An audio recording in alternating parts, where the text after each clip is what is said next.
We're back. We decided to spend some time with you all on our way back from our runaway.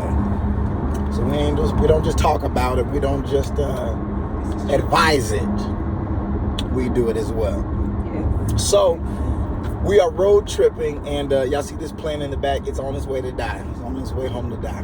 He's very rude and disrespectful. I have about 8 plants, and they're all very much alive. They're on their way back. That's good. We prayed. So I think I'm going to be bad cop, and I think she's going to be good cop. Who knows? We might switch. But I think this is a conversation. We think that this is a conversation that is applicable to a lot of relationships. Doesn't necessarily have to be romantic relationships, but any type of relationship. I think that this can fit at some point in time to better that relationship. So where were we at? We were on our patio a couple of weeks ago. I keep forgetting this part. We dated. How long did we date before we got married? 2 months, y'all. 60 days. Maybe 75, maybe 2.5. 60 to 75 days. It just sounds so short when we say it like that. Woo. We celebrate 17 years of marriage June 2nd. This upcoming Sunday. Woo. 2024. It was only possible by the grace of God. We had amazing counsel, pre-marital, current, while we were married, and post. You can't say post, our marriage isn't all. Well, we had it all. Start, beginning, during, and current. And it was it was the Lord that did it. And it wasn't me saying, oh, you're supposed to be my wife. You know how church boys do that. And it wasn't her saying, oh, you're supposed to be my husband. It was a literal outside God voice, our spiritual father who saw it over 16 years ago. And this thing is still running strong. Next thing I think I need to say before we start the conversation is this is not a BBL relationship. Oh, your analogies are priceless. Go ahead. You'll never forget it if I say it like that. No shade, no slight. To each his own. I've seen some good ones. But a BBL, the only thing that you need to get it is money. Ooh. So, you can lay on the table and let the doctor suck that fat from your stomach to your booty and pay for it and then take pictures in the gym as if you worked for that body. Right. But you haven't. You haven't. A legitimate, authentic relationship is really built with hard work, hard conversations, compromise. Might be some arguments. It might be some sleepless nights. It might be some sexless nights. But it's work. It's individual work, and so that when those two individuals, as they come together and become one, the result is beautiful, and it is not a shortcut. Yeah. So a BBL relationship is a shortcut that looks like on the gram and photos and pictures, it looks like that everything is well, but there has not been any work applied to it. It's just money. Yeah. Anybody who got the money can go on a trip. That's right. But I need to be able to like you when we at the house. Okay. So that I want to go on the trip. So that when the kids leave. So this is no BBL relation. No BBLs here. All that you see, we didn't argue about it before. And so that's why it is as solid as it is, because we didn't had it out about solid as a rock. Glory to God. Brick house.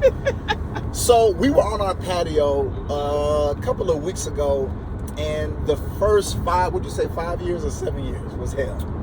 5 to 7. That's a safe range. Safe, straight hell, or 5. 5 years of straight hell. Woo. This was also our developmental stages, like personally, because we were in our early 20s. I was 21, he was 22. This was also the 5 years in which we had 3 children, one of which died, and we had to bury. So it was a lot going on in that first 5 years. On top of us not liking each other and not wanting to be with each other. Talk about that. And we adopted 2 kids within that 5-year time span as well. Wow, I forgot about that. So it was safe to say it was a lot going on in me, in her, and in our world during this 5 years. And so I'm going to speak mostly from my perspective on this episode. But please make no mistake about it. It goes both ways. I got the ladies. Your lady, she's coming. Don't worry. So fellas, I need you to back me up on this. I need to also say this. We are not of the persuasion of the men against the women. There's a lot of back and forth online about who's better and who's got it worse. And it takes both of us working together for it to work anyway. So Absolutely. If you buy into that agenda, you are missing it completely. I can't do what I do without him. And I can't do what I do. So when we speak from the male perspective or when we speak from the female perspective, it is not to bash the other and to draw a divide between the two. Right. But it is to show the differences in how we process so that we can better understand each other in relationships. So we were on our patio a couple of weeks ago, relaxing, enjoying the summertime breeze. And we were going over that 5-year period of when we both didn't like hated each other. And so she asked me, and this is where I'll speak from. What did you ask me? Remember what you asked me? I said, what was the turning point in our relationship that made you open your heart up to me again and begin to like me? Because we didn't like each other, y'all. We did not. Now, you loved me. I did. I've always loved you. Brittany has what we call the gift of love. She didn't need a whole lot of preliminary, and just one day we was at my apartment, and I didn't know it at the time, but she told me later on. She said there was just one day, and she was like, "I love this man." Mm-hmm. Mine not so much.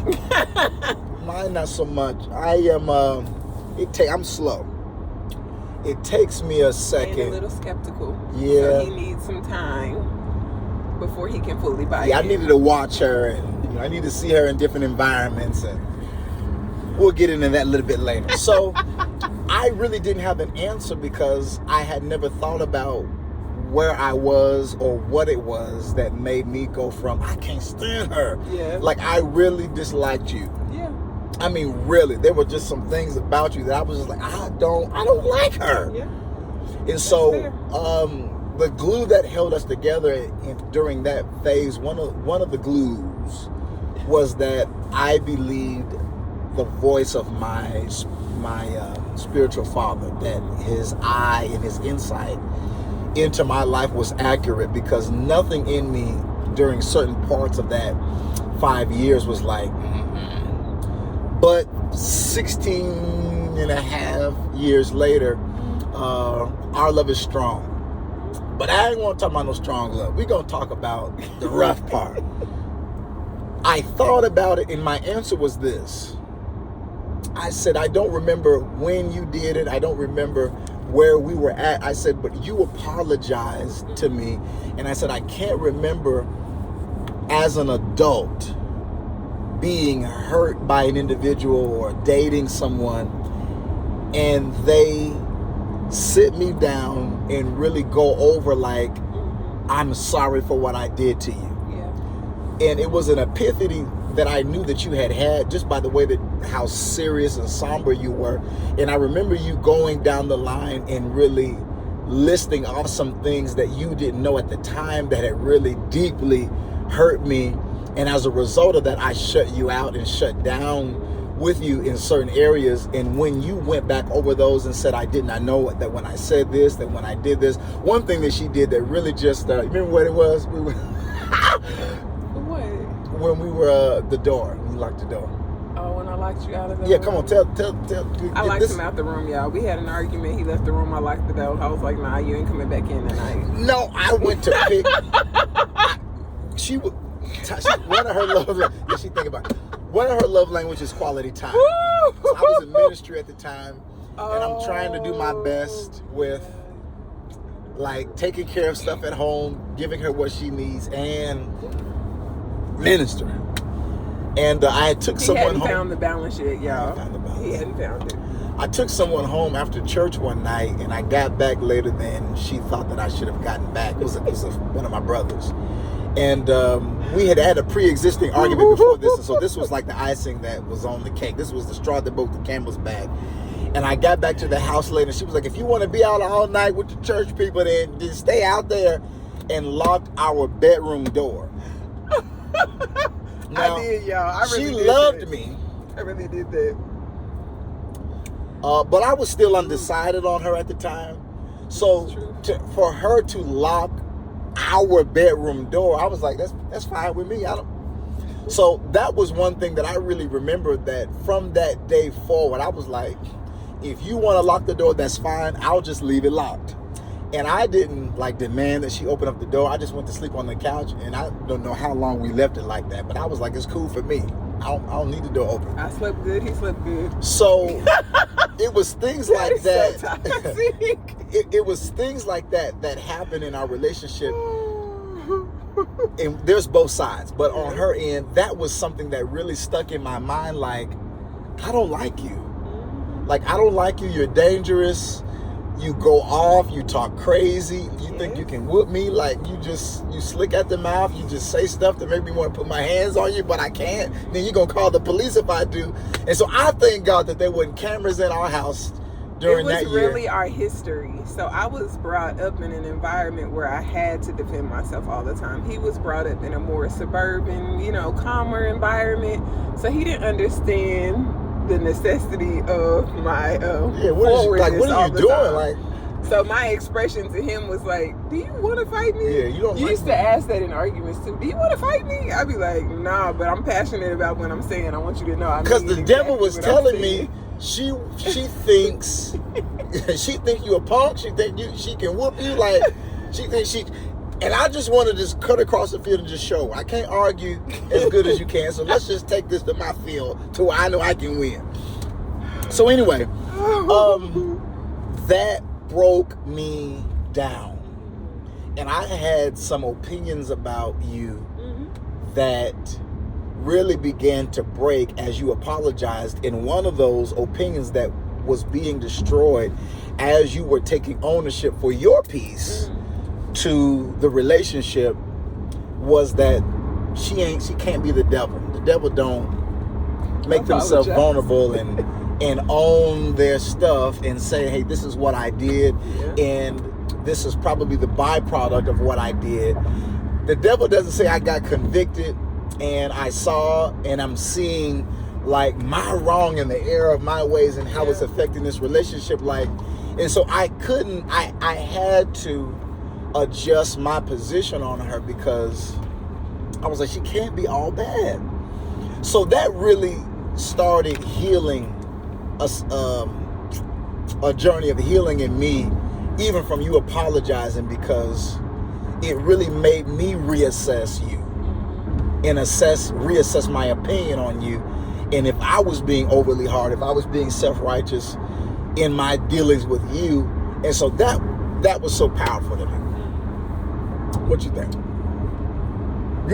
I was surprised when he shared that answer because I didn't know that was the thing that opened the door back up for you to be open. Yeah. What did you have to go through? You spoke about your childhood. If you've watched any other the episodes, you know kind of her background and where she comes from. What happened in you to bring you to the place to say, I'm going to apologize to my husband? How did you bring yourself? For me, I feel like when you understand and you can acknowledge that you are wrong, like to yourself, when you understand and can acknowledge that you are wrong to yourself, then you begin to evaluate the relationships around you and how you've affected them, especially if they're relationships that you value. So for me, the relationships around me were relationships that I valued. So I started looking at them, individually and saying, have I shown up the way that I wanted to show up in these relationships? If I haven't, why have I not? Or what was I unaware of at the time about myself that could have damaged the other person? So when I did that concerning you, it was like an epiphany moment. It was a lot of areas where it made sense why your response was what your response was to me. And I didn't want us to continue to move in our relationship with that, in the foundation of it. So to me, it was important that I went back to own those things, because honestly, it's just not fair to ask somebody to show up differently if you're not willing to go back and say, you know what, I know I'm asking you to treat me different and show up differently with me, but let me first take ownership of what caused you to position yourself towards me like that. Do you think that a lot of relationships get stuck there? I want you to change, but I don't want to acknowledge my contribution to why it is. Absolutely. Wow. Because if I hurt you, then human nature says that we have to self-protect. So that means you're going to start dealing with me differently because I injured you. Now, I may have been unaware of how I injured you or the capacity of which I injured you, but if I'm willing to go back and own my piece in it, then I can ask, well, hey, going forward, can we do A, B, and C? But I don't feel like you can ask someone to move forward in a relationship if you are not first willing to acknowledge what your piece is to the destruction of the relationship. I think it's key what you said about, I think you alluded to it on the first time we recorded, that your apology wasn't to make me do anything. Oh, yeah, no. It didn't have a motive outwardly, other than you wanted me to know that you were sincerely, heartfeltly sorry, and that you could see some of the things that you had did and said. I think that when we apologize, when there has not been an inward change or conviction or observation or a change of heart, that we make the apology solely on the hearer. Yeah. So if I apologize, what you gonna do? If I apologize, but when you really... Or looking for a response. The true power of an apology has nothing to do with that other person's response. It's literally a position of your heart. Like, I'm repenting. I'm changing my mind about that behavior, and I don't want to move forward in this relationship with you in that same capacity. And that can be like a, platonic relationship or a romantic relationship. We limit it a lot of times to one or the other, but honestly, this is something that should be applied to both types of relationship. Ownership is key if you're going to build a healthy relationship. And that's why it's for grown folks. Okay. Because there aren't any shortcuts. Right. And you have to be grown. You have to be mature. To understand why the process is necessary. Because it's going to feel like, now I'm sure at some point in time in that revelation of, I need to go and correct this to him, that your past, your history, as it always does, tries to convince us that you're a fool. Right. And when we give this advice, speaking of foolish, when we give this advice, we're not talking to those of you who are married to a dud, who are married to someone who is stepping on you, abusing you, and you know that you need to get out of it. Do not take this wisdom and apply it to that relationship that you have already concluded, this is crazy, I need to get out of this. We're talking about relationships with individuals that want to make it work, that see that this is not all bad, there's some good in this. I love this individual, and I believe that this individual loves me. And so if you need some therapy, if you need some outside eyes and wisdom to assess whether or not what you're in is healthy or not, that's another conversation. But don't take this is a general wisdom and advice. We could customize it to you, but make sure that when you slot this, that you're not slotting this in to injure yourself further if you're married to an idiot. Okay, so now I want to say this about men.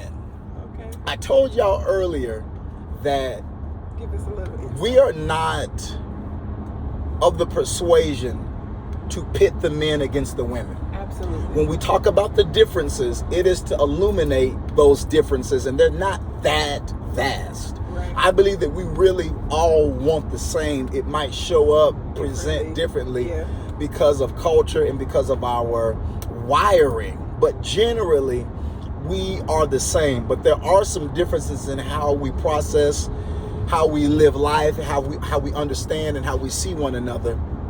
And I want to paint one of those pictures regarding this apology. Had she not, I'm sure maybe at some point in time, but I really believe that I was done in our relationship in my heart. I was really sticking it out at that point because I was a Christian. And because we had kids. And because we had children. And, it's cheaper to keep her, if I could just be honest. And the love making was good. I mean, it wasn't all bad now. Okay. My God. All right. We've always had. Okay. Yeah. We got it. And so. We got it. I was done. She was shut out. She was. But. This is true. And so that hindered my conversation with her. Conversation is one of her love languages. Like, she loves conversation. And she was like, how come you ain't talking to me? And in my mind, I'm like, I don't like you. I don't trust you. You're not safe. 5 months ago, you locked the door on the bedroom, and I haven't forgiven you because you don't see that you're wrong. And if you don't want me in the bedroom, then you don't want my heart. But anyway, a man, this is something, ladies, I want you to hear this about men. Fellas, tell me if you agree or disagree. Y'all, as women, y'all are a little bit more forgiving. And I don't know if it's necessarily forgiving or if it's tolerable or if it's just that you're just better in the arena of your emotions and managing them. Now, before you speak, it doesn't mean that women's pain and men's pain goes any less deep than the other. This is true. But through my experience with women, maybe it's because of slavery, maybe it's because of trauma, that women have been conditioned to just keep moving, and men have, but y'all just seem emotionally to deal better with pain. I think society has just forced us to. I don't know that it's necessarily that we deal with it better. I mean, on the man's end, you guys are normally told to not be emotional. So when you guys feel those emotions, I feel like it can be hard for you guys to process through it in a culturally acceptable way. We are definitely, as women, in touch with our emotions, but it's normally not in a healthy way. Yeah. I mean, honestly, it's a very reactive form of connection with our emotions. Yeah. So, to me, instead of actually processing through what we feel, a lot of times we just run off with those emotions, which can cause just as much damage. Absolutely. I mean, if we take, for instance, when I locked you out, that was an emotion that drove that decision. Right. I mean, in the moment, it was like, well, he'll know next time. Don't just leave me high and dry. But it still didn't produce what I was really wanting. You know what I mean? So, being governed by your emotions, I do not think is healthy. Feeling your emotions, processing through those emotions, and then deciding what to do next, to me, is a healthier way. Yeah. So. I'm thinking about, like, cheating. How I know 3 times as more women who have been cheated on that stayed versus men who have been cheated on that stayed. It just has been a night and day difference.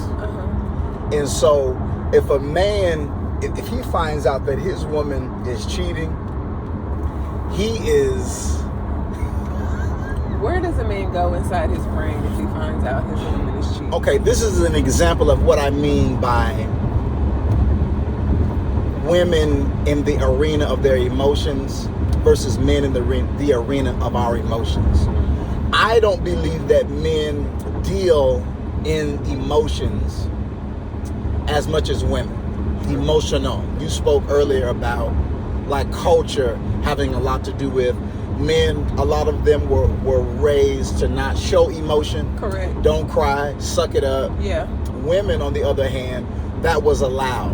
And so we move over into our adulthood, and we need our emotions to communicate how much pain that we're in. We need our emotions to express how much joy that we're experiencing. Yeah. And I find that people who have been culturally conditioned, referring to men, have been culturally conditioned not to use their emotions, go off the Richter scale when something hits their emotions that triggers it.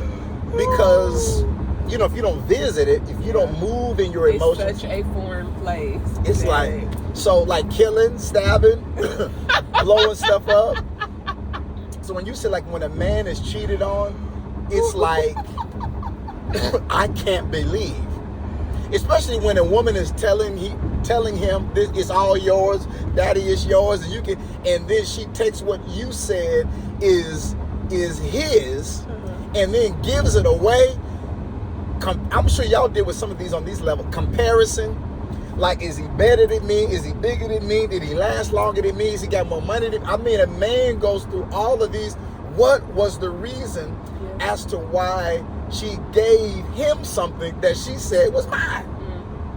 Now, it could have been that I'm just a sorry man and she got tired of the bull, but that man goes into all of those emotions.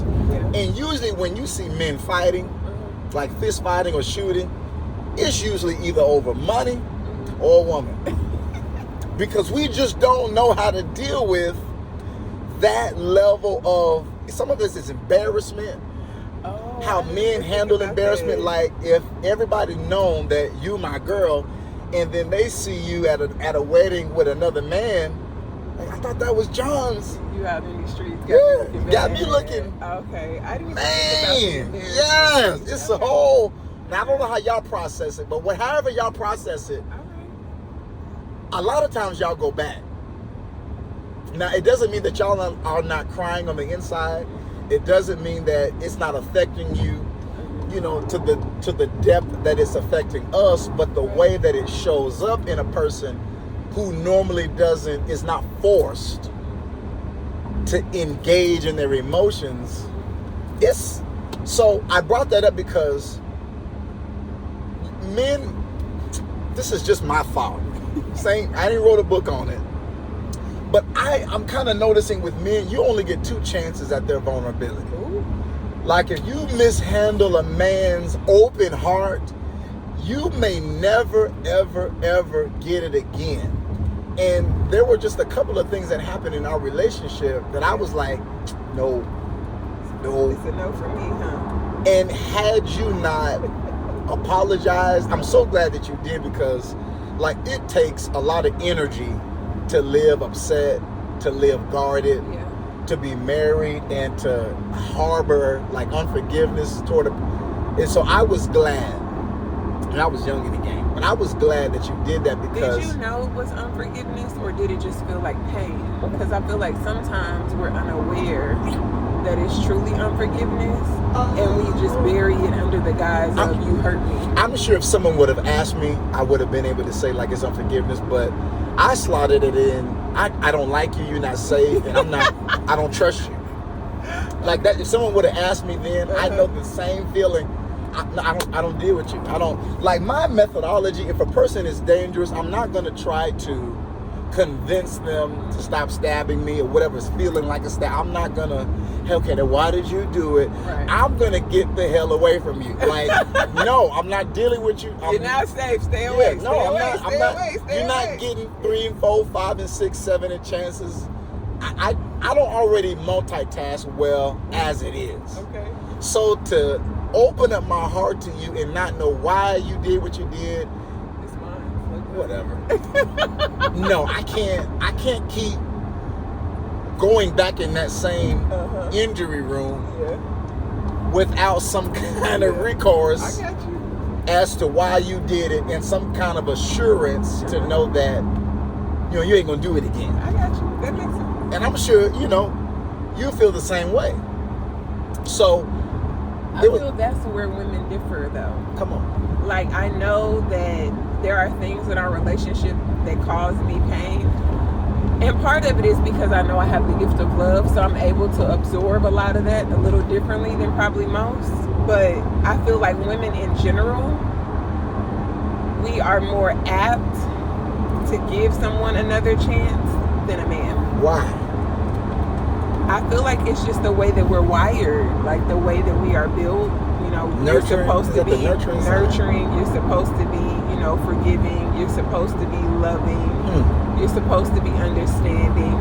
Those are kind of things that we are taught in general. Like, so I feel like it's a little bit easier to extend another chance. Interesting. That I never thought about it until you asked me like that conversation that we had really illuminated what I think that we kind of knew about apologies. Right. Because they're just so disarming. And I think that a lot of people that are in relationships with another individual, there has been pain and injury that has occurred. And I think that where we get stuck at is one person is waiting for the other person to change. Yeah. Instead of, like what you did your own work, you went on your own healing journey and came back to the relationship and said, hey, this is my piece. Right. Instead of trying to do it to make me. And I think that when we stand on both sides of the fence, on our separate sides of the fence, we want the other person to change for us. Right. You owe me. Instead of both individuals separately assessing, where am I crazy at? Right. Like, what happened to me? What has happened to me in my history? How was I raised? And how has that affected the person that I am today? Right.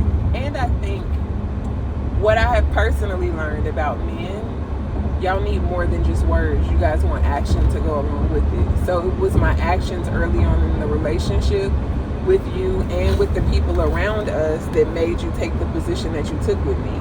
Now remember, I just thought about this.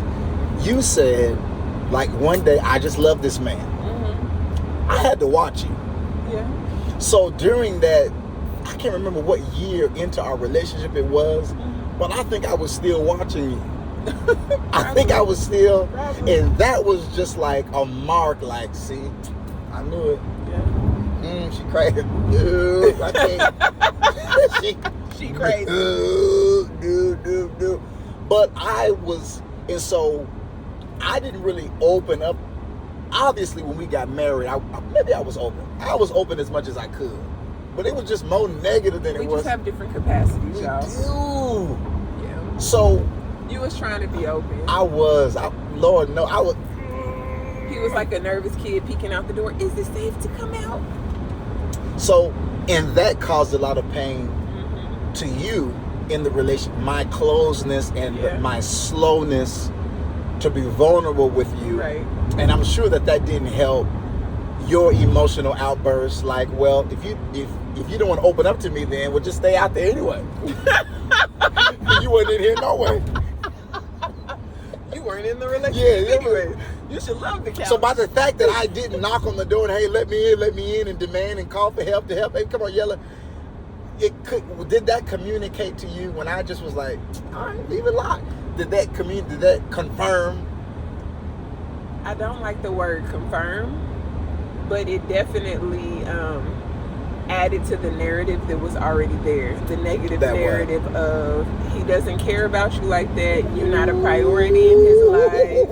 You're just a placeholder. All of those things. So that non-response, but that's your makeup. You don't really like to fight and argue and all of that. I believe in love making.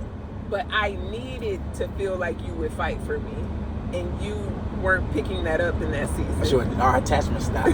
Right.